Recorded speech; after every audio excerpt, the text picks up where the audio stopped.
नमस्कार, अपना उत्तराखंड में आप सबका स्वागत है। मैं हूं आपके साथ प्रीति सिंह। चलिए बुलेटिन की शुरुआत करते हैं और अब खबरों पर विस्तार से नजर डालते हैं। मुख्यमंत्री पुष्कर सिंह धामी ने सचिवालय में चल रहे कोविड टीकाकरण कैंप का निरीक्षण किया। मुख्यमंत्री ने अभियान में जुटे हुए स्वास्थ्य विभाग के कर्मचारियों का उत्साहवर्धन किया। इस दौरान मुख्यमंत्री ने कहा कि प्रदेश में टीकाकरण अभियान में और तेजी लाई जाएगी। प्रदेश के दूरस्थ क्षेत्रों में टीकाकरण के कैंप लगाए गए हैं।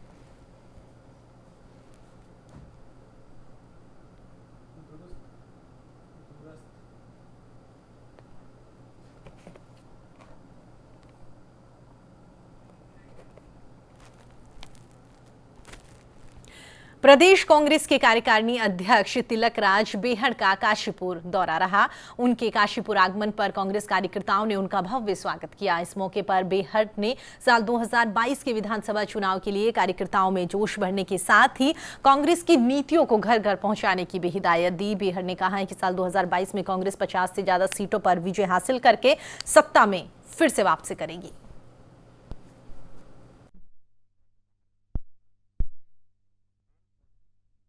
पहले जसपुर में स्वागत हुआ, आज यहाँ हो रहा है।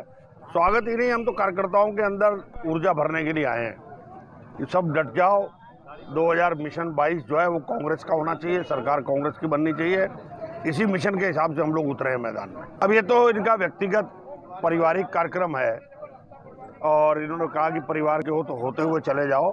कार्यक्रम दो जगह नहीं, कार्यक्रम एक ही जगह है। कांग्रेस के पूर्व अध्यक्ष किशोर उपाध्याय हरिद्वार पहुंचे, जहां पर उन्होंने कांग्रेस कार्यकर्ताओं ने उनका फूल मालाओं के साथ में जोरदार स्वागत किया। इस दौरान उन्होंने कहा कि साल 2022 के विधानसभा चुनाव में कांग्रेस पार्टी किसी के हम पर वोट न मांगकर एक एजेंडे पर वोट मांगेगी।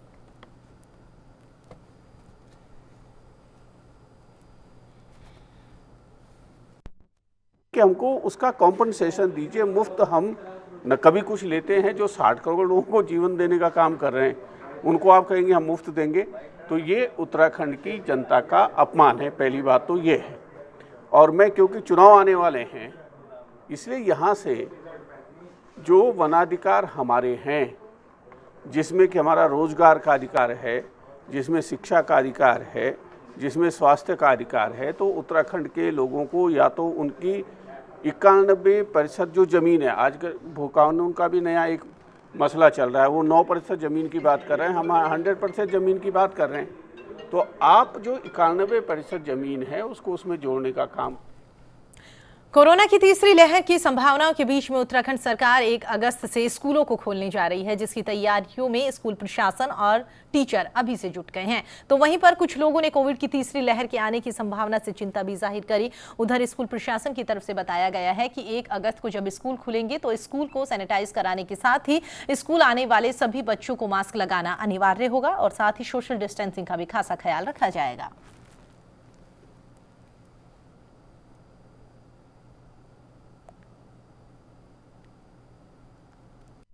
हमारी विभाग द्वारा जो निर्देश दिए हैं उसका पालन करेंगे, परंतु इस चीज़ को लेके हम देख रहे हैं कि अभिभावकों में और टीचर्स के बीच भी शंका है कि जहां तीसरी लहर का प्रकोप आने की संभावना अगस्त जो है लास्ट में और सितंबर प्रथम सप्ताह में जा रही है। एम्स के डायरेक्टर गुलेरिया जी ने भी कहा है कि इसकी प्रबल संभावना है और अन्य संस्थाएं भी इस चीज़ पर जो है, जो मेडिकल लाइन से जुड़ी हुई है, वो लोग बता रहे हैं कि तीसरी लहर आनी ही आनी है। तो जहां सरकार जो है इसकी तैयारी कर रही है।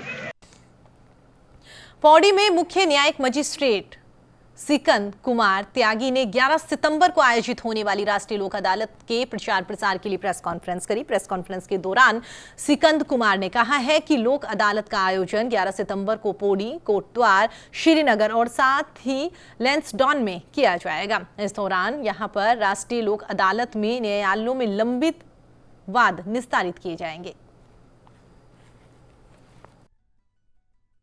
सेवा प्राधिकरण के निर्देश के अनुसार किया जाना है और उसमें जो निर्धारित वाद हैं, जिन मामलों का निस्तारण हो सकता है, ऐसे मामलों की सूचना हमारे अखबारों के माध्यम से और हमारे इलेक्ट्रॉनिक मीडिया के माध्यम से हमारे ज़िले में रहने वाले सभी हमारे वादकारियों को उपलब्ध हो सके। इसका आज की आप लोगों को आमंत्रित करने का उद्देश्य हमारा यही था, ताकि हम आम जनता जो आपके माध्यम से पहुंच सकें और अपने जो नेशनल लोक अदालत लोक अदालत की जो हमारी नियत तिथि है उसकी सूचना हम लोगों को आम जन तक पहुँचे और किस तरह के मामले उसमें निस्तारित हो सकते हैं, किस प्रकार से निस्तारित हो सकते हैं और हम किस प्रकार से जो है ना DLSA के माध्यम से अपने जिले के लोगों की सहायता। डोईवाला के बुल्लावाला गांव में कोरोना की तीसरी लहर को देखते हुए टीकाकरण के लिए कैंप का आयोजन किया गया और इस कैंप का आयोजन ग्राम प्रधान और साथ ही अल्पसंख्यक आयोग के सदस्य परमिंदर सिंह बाबू की कोशिशों के बाद हुआ है, जिसमें स्वास्थ्य विभाग की टीम ने 45 और 18 साल से ऊपर के 200 लोगों को टीके लगाए हैं। वहीं पर टीकाकरण के लिए आए युवाओं के साथ में महिलाओं और बुजुर्गों में भी बेहद उत्साह दिखाई दिया।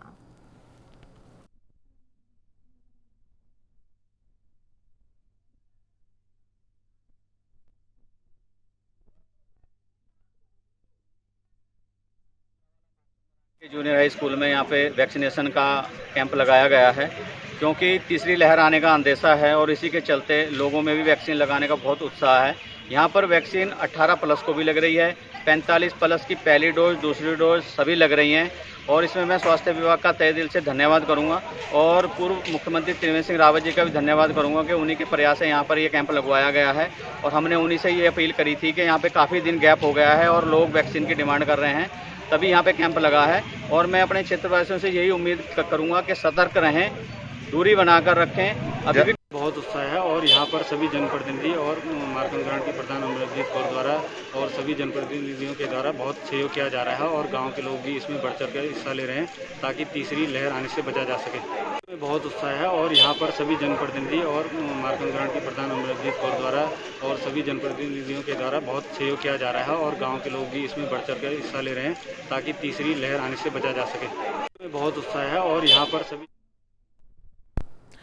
तीसरी लहर को लेकर स्वास्थ्य विभाग तैयारियों में जुट गया है। इसी कड़ी में मंगलोर CSC अस्पताल पहुंचे हरिद्वार जिला चिकित्सा अधिकारी ने स्वास्थ्य विभाग के अधिकारियों के साथ में हॉस्पिटल का निरीक्षण किया है। साथ ही अस्पताल में 10 बेड मुहैया करवाए गए। इस दौरान जिला चिकित्सा अधिकारी ने ऑक्सीजन और कई मेडिकल उपकरण लाने के आदेश भी यहां पर दिए हैं। चिकित्सा अधिकारी शंभू कुमार झा ने बताया है कि सरकार द्वारा कोरोना की तीसरी लहर की चेतावनी के बाद सभी सरकारी अस्पतालों में सुविधाओं को बढ़ाया जा रहा है। इनोवेशन के लिए क्या क्या चाहिए, जो पूरा चेंज होना चाहिए कि कोई आए तो खुश होके जाए कि हम हॉस्पिटल ऐसा ये इमेज लेके नहीं जाए कि बहुत ही खराब है। तो उसी में यहाँ के लिए CSR फंड से अभी 60-70 लाख रुपये कोई देना चाह रहे हैं। तो उसमें हमने मंगलोर को एक चुना था कि यहाँ अगर हम क्या कर सकते हैं, अगर यहाँ हो सकता है तो हम यहाँ लगाएंगे उसको, अगर यहाँ वो नहीं हो सकते तो दूसरी जगह लगाएंगे। तो उसमें ही हम देख रहे थे कि क्या चेंज कर सकते। आम आदमी पार्टी के वरिष्ठ नेता रिटायर्ड कर्नल अजय कोठियान अल्मोड़ा दौरे पर रहे, जहां पर सैकड़ों की संख्या में कार्यकर्ताओं ने गर्मजोशी के साथ उनका भव्य स्वागत किया। इस दौरान अल्मोड़ा में आगामी विधानसभा चुनाव को लेकर युवा संवाद कार्यक्रम का आयोजन किया गया, जिसमें आप नेता कोठियाल युवाओं से रूबरू हुए। उन्होंने कहा, आगामी चुनाव को लेकर आम आदमी पार्टी को काफी अच्छा रिस्पॉन्स मिल रहा है। प्रदेश में सत्ता परिवर्तन को लेकर युवाओं में काफी जोश भी दिखाई दे रहा है। उन्होंने कहा कि आगामी चुनाव को लेकर स्वास्थ्य, शिक्षा, रोजगार जैसे कई प्रमुख मुद्दे रहेंगे।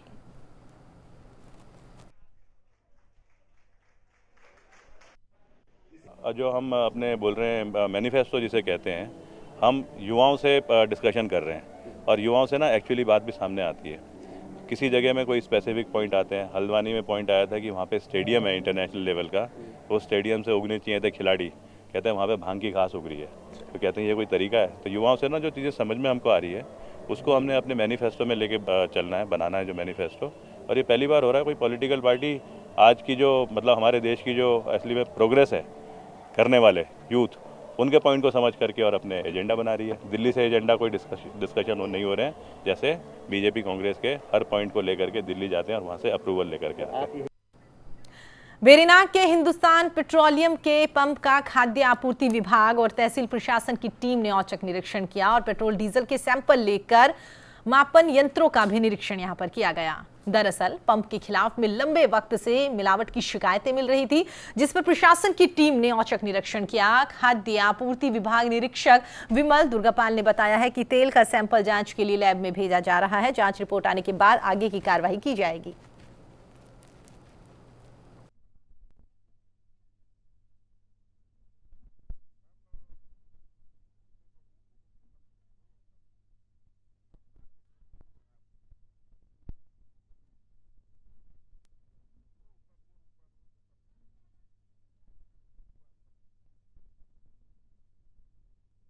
ऋषिकेश के बाद में अब नीलकंठ महादेव मंदिर परिसर में भी चैन स्नेचिंग करने वाली महिलाओं का गिरोह सक्रिय हो गया है। पुलिस ने चैन स्नेचिंग करने वाले एक युवती सहित 4 महिलाओं को आखिरकार गिरफ्तार कर ही लिया। गिरफ्तार महिलाओं पर हरियाणा निवासी एक बुजुर्ग महिला की चेन चुराने का आरोप है।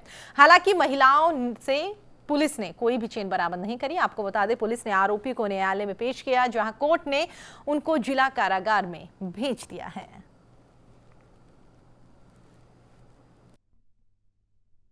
आज मनोज गिरोला ने सीसीटीवी फुटेज की मदद से 4 महिलाओं को आइडेंटिफाई किया जो पीड़ित को घेर के उसके चेन निकाल रही थी तथा चेन उन्होंने दूसरे को दे करके वहाँ से लूट कर ली थी।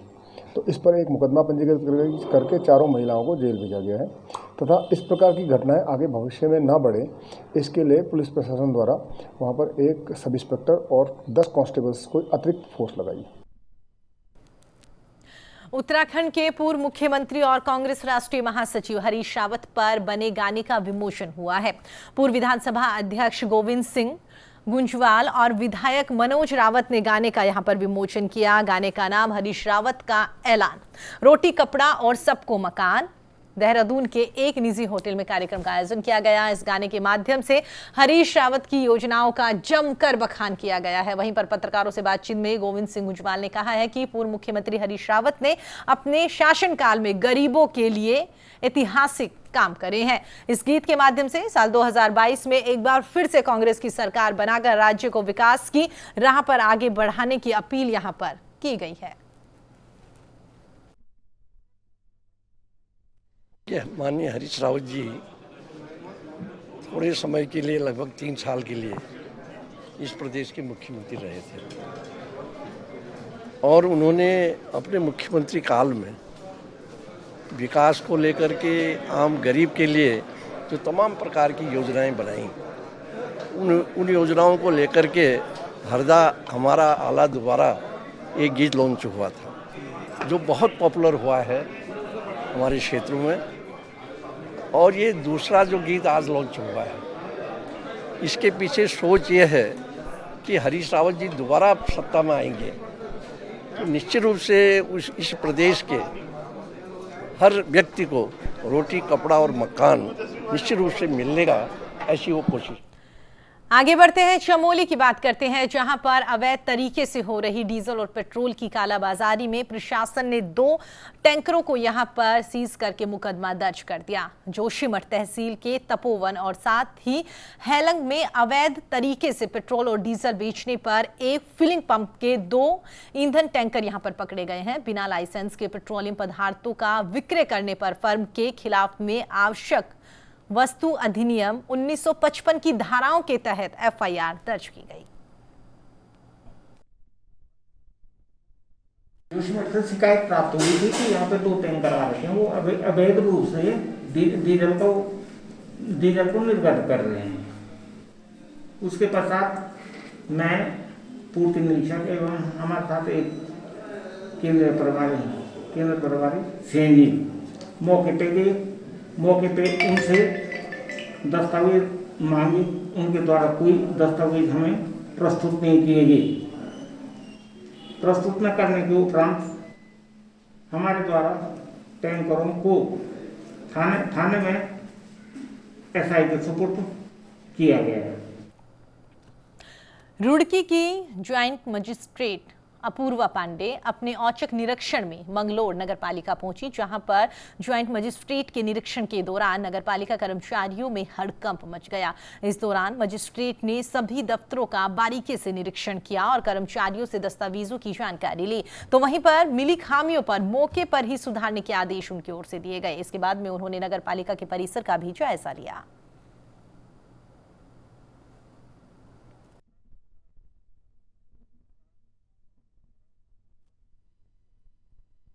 सब डिवीजन रुड़की का, और इसी के क्रम में आज मैं मंगलौर क्षेत्र में इस भ्रमण पे थी। तो चूँकि नगर पालिका मंगलौर क्षेत्र का एक बहुत अहम हिस्सा है और अधिकांश यहाँ की जो समस्याएं हैं, फिर जो भी इश्यूज़ हैं, उनका निस्तारण मोस्टली नगर पालिका के स्तर से ही होना है, इसलिए आज नगर पालिका ऑफिस में आई और यहाँ पे व्यवस्था का थोड़ा जायज़ा लिया। रेगुलर एक निरीक्षण टाइप का कुछ करा गया है और जो भी नेसेसरी निर्देश हैं समस्त पटल से संबंधित वो संबंधित अधिकारियों को दे दिए गए हैं। बेरीनाग के गंगोली हाट के पाली गांव में बच्चे को निवाला बनाने वाले गुलदार को मार दिया गया। दरअसल 20 जुलाई को गुलदार एक 10 वर्षीय बच्चे को खा गया, जिसके बाद में ग्रामीणों की शिकायत पर वन विभाग ने गुलदार को आदमखोर घोषित कर दिया और उसे मारने के आदेश दे दिए गए, जिसके बाद में शिकारी ने गुलदार को गांव के पास ही ढेर कर दिया। गुलदार के मारे जाने के बाद में ग्रामीणों ने राहत की सांस ली।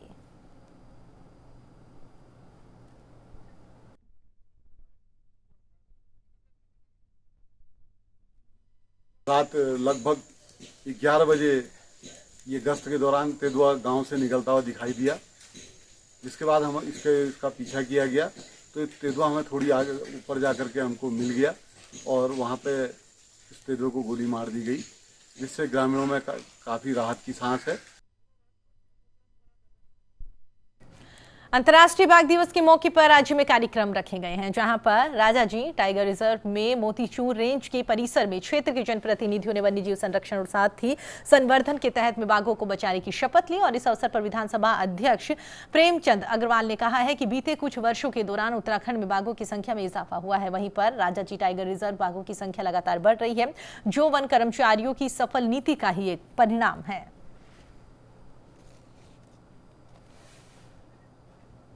जो पिछले एक वर्ष में हमारे यहाँ गुलदारों से जो मानवीय क्षति की घटनाएं बहुत कम हुई है, उसका सबसे बड़ा कारण ये हो सकता है कि हमारी जनता जागरूक है। उसका सबसे बड़ा कारण हो सकता है कि हमारे वन विभाग के द्वारा ठीक से जनता के बीच में जाके जागरूकता अभियान चलाना, जैसे मैंने आज भी कहा, और ज़्यादा चलाएं, जिससे वन विभाग की जो सतर्कता है वो एक कारण हो सकता है। लेकिन उसके साथ साथ जो एक बात बहुत बड़ी हम लोग महसूस करते हैं, यदि जंगली जानवर का खाद्यान्न, खाने की सामग्री यदि जंगल में हो जाएगी तो बाहर नहीं आ सकता। तो इन तीनों का मुझे लगता है कहीं ना कहीं समन्वय हुआ है और उसी कारण ये घटना हमारे यहाँ कम हुई है। देखिए, आज अंतर्राष्ट्रीय बाघ दिवस है, जैसा कि अभी आपने कार्यक्रम में भी देखा।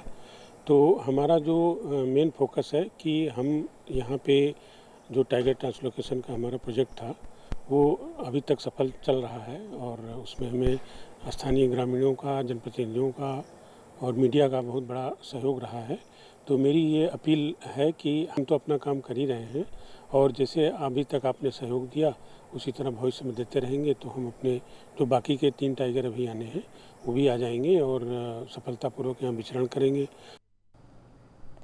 जिलाधिकारी डॉक्टर आर राजेश कुमार ने देहरादून के ट्रांसपोर्ट नगर स्थित भारतीय खाद्यान्न निगम गोदाम का औचक निरीक्षण किया है और साथ ही खाद्यान्न के स्टॉक और सप्लाई का जायजा लिया। निरीक्षण के दौरान उन्होंने जिला पूर्ति अधिकारी, खाद्यान्न नियंत्रक अधिकारी और साथ ही सहायकों को खाद्यान्न भंडारण और वितरण का कार्य समय से पूरा करने के दिशा निर्देश दिए। निरीक्षण के दौरान जिलाधिकारी ने कई योजनाओं के तहत में वितरण किए जाने वाली खाद्य सामग्री की गुणवत्ता को भी ध्यान से देखा। स्टॉक रजिस्टर का भी यहाँ पर उनकी ओर से अवलोकन किया गया। एफसीआई के गोडाउन में आज मैंने निरीक्षण किया और कुछ मैंने इंस्ट्रक्शन सभी पास ऑन किए। बेसिकली हमारा उद्देश्य ये है कि किसी भी प्रकार का डाइवर्शन या पिलफरेज नहीं होना चाहिए और इस संबंध में मैंने डीएसपी को इंस्ट्रक्ट कर दिया है कि सभी जितने भी फायर प्राइस शॉप वाले हैं जो यहाँ पे और जो दूसरे गोडाउन के जो लोग हैं यहाँ पे, तो उनको सख्त निर्देश हम पास ऑन कर रहे हैं कि किसी भी प्रकार का पिलफरेज बर्दाश्त नहीं किया जाएगा और कोई भी पिलफरेज करेगा तो उसके खिलाफ एसेंशियल कमोडिटीज़ एक्ट के तहत जो है कार्रवाई की जाएगी।